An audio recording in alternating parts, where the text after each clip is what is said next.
माझ्या माहितीप्रमाणे किमान 30 ते 35 मतदारसंघांवरती मतमोजणी थांबलेली आहे. आत्ताच मी ममता बॅनर्जी यांचं एक निवेदन ऐकत होतो. त्यांनी असं सांगितलेलं आहे की अनेक मतदान केंद्रावर भाजपचे कार्यकर्ते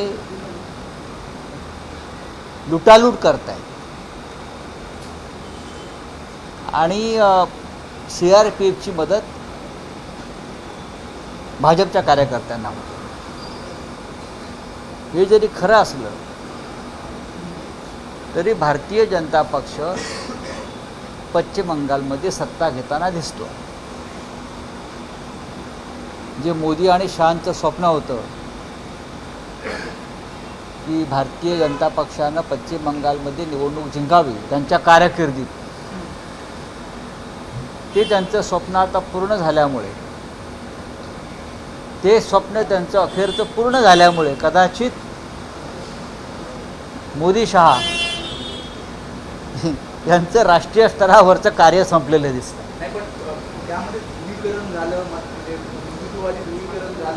हे द्वेषाचं द्वेष, धर्मांधता, SIR या सगळ्या माध्यमातून ममता बॅनर्जी यांचा विजय रोखण्यात आला. ममता बॅनर्जी यांचा पराभव अशक्य होता आणि अशक्य आहे. आज भारतीय जनता पक्ष जिंकताना जो दिसतो आहे हा विजय सरळ मार्गाने मिळवलेला नाही. हे आपणही पाहताय, आपणसुद्धा अनुभवताय. केरळमध्ये काँग्रेसला प्रचंड यश मिळालेलं आहे. एक राज्य नव्यानं काँग्रेसकडे आलं. आसाममध्ये भारतीय जनता पक्ष जिंकली आहेत, आश्चर्य वाटण्याचं कारण नाही. तामिळनाडूमध्ये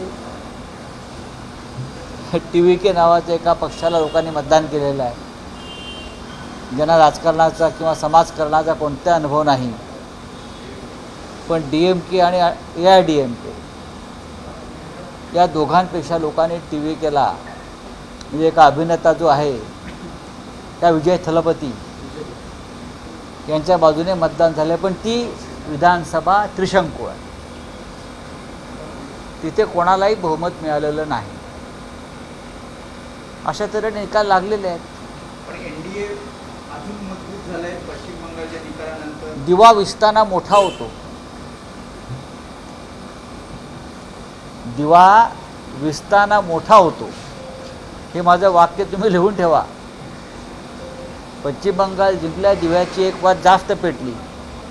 दिवा विसताना मोठा होतो. NDAच्या पतनाची ही सुरुवात असं मी मानतो. जिंकले पश्चिम बंगाल, जिंकले आसाम, तरी त्यांना देश चालवणं सोपं नाही आहे. असं काय महान काम केलं NDAने गेल्या वर्षभरामध्ये हे कोणी सांगितलं तर मी त्याचा सत्कार करेन. प्रचंड महागाई वाढलेली आहे, बेरोजगारी वाढलेली आहे, गॅस सिलेंडर मिळत नाही आहे, नोकऱ्या उपलब्ध नाही आहेत, जगामध्ये भारताची मानहानी सुरू आहे. नरेंद्र मोदी प्रधानमंत्र्याची मानहानी सुरू आहे. मणिपूर पेटलेला आहे, कायदा सुव्यवस्था ढासळलेली आहे. तरीही जेव्हा लोक मतदान करतात असं चित्र निर्माण केलं जातं, तेव्हा हा घोटाळा आहे आणि हा विजय सरळ मार्गाने मिळालेला नाही, हे लोकांनी स्वीकारलं पाहिजे. महिला आरक्षण विधेयक विशेष अधिवेशन त्याचा काही परिणाम नाही आहे. 92 लाख मतं तुम्ही ज्या पद्धतीनं डिलीट केलीत पश्चिम बंगालमधून, 92 लाख, हा त्याचाही परिणाम आहे. आणि जसं मी आज सकाळी सांगितलं की भारतीय जनता पक्ष हा ममता बॅनर्जींचा पराभव कधीच करू शकणार नाही पश्चिम बंगालमध्ये. पण भारतीय जनता पक्ष आणि निवडणूक आयोगाची युती झाली आणि त्या युतीमुळे हा पराभव झाला. आता हे जे निवडणूक आयुक्त आहेत ज्ञानेश कुमार, यांना त्या बदल्यात काय बक्षीस मिळतं आहे याची आता आम्हाला प्रतीक्षा आहे. पण इंडिया आघाडीतील जे सगळे महत्त्वाचे नेते, मोठे नेते, त्यांच्याकडे आता सत्ता नाही. स्टॅलिनकडे सत्ता नसणार, ममता बॅनर्जींकडे सत्ता नसणार. तर भविष्यात इंडिया आघाडीवरून एकत्र येण्यासाठी यावंच लागेल. एकत्र राहावंच लागेल. सत्ता असणे किंवा सत्ता नसणे याच्यामध्ये विरोधी पक्षाची भूमिका ठरत नाही. तुम्ही अमर्याद सत्तेचा वापर करून आमची सत्ता हिसकावून घेताय. ही हुकुमशाही आहे आणि त्याविरुद्ध लढावं लागेल. इंडिया ब्लॉकमध्ये असे अनेक पक्ष आहेत जे सत्तेत नाही आहेत. शिवसेना कुठे सत्तेत आहे, NCP कुठे सत्तेत आहे. असे अनेक पक्ष आहेत. नवीन मित्र आम्हाला मिळतील. आम्ही पुन्हा लढाईला उभे राहू. बोलिए क्या है हिंदी में? नहीं तो चलिए.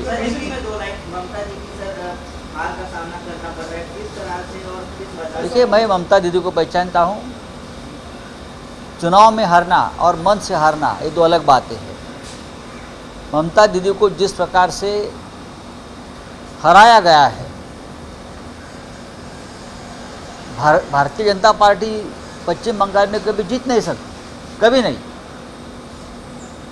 लेकिन चुनाव आयोग और भारतीय जनता पार्टी का जो अलायंस हो गया, जिस तरह से मोदी और शाह का एक हमेशा सपना रहा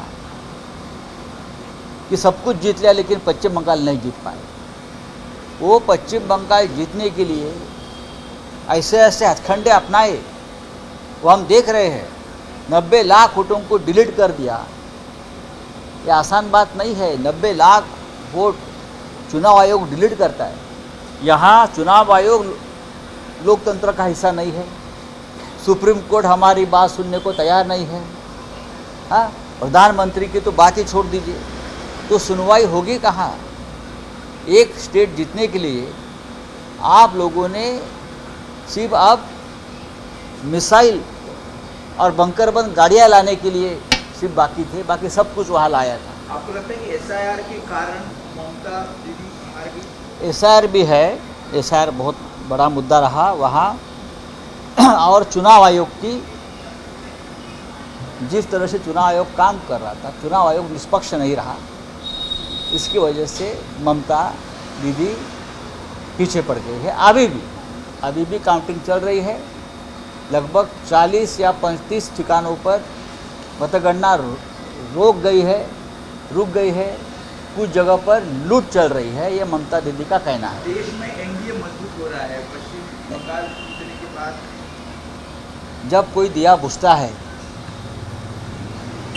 तब उसकी जो जोत होती है वो बड़ी हो जाती है. अब दिया बुझेगा, इसलिए थोड़ा वो उसकी जो जोत होती है, फ्लेमिंग होती है, वो बढ़ गई है. होता है राजनीति में इस प्रकार से. हवा चलती है, हवा बदलती है. अब पूरी हवा बीजेपी की है. एक दिन वो लोग भी हवा के लिए तरस जाएगा. देखिए. ABP माझा, उघडा डोळे बघा नीट.